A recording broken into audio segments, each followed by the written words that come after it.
أعوذ بالله من الشيطان الرجيم.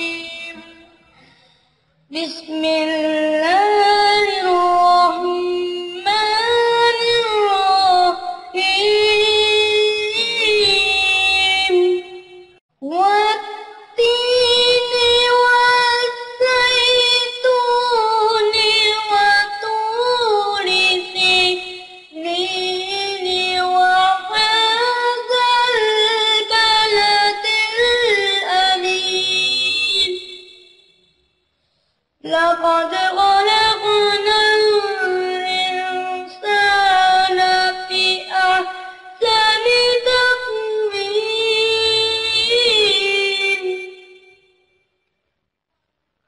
ثم رددناه أسفل سافلين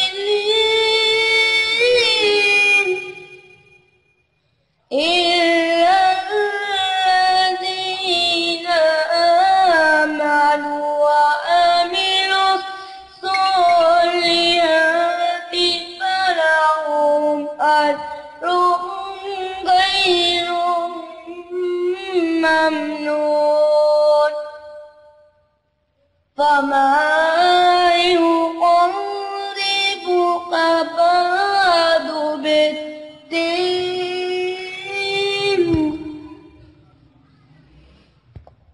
أليس الله بأحكم الحاكمين. صدق الله العظيم.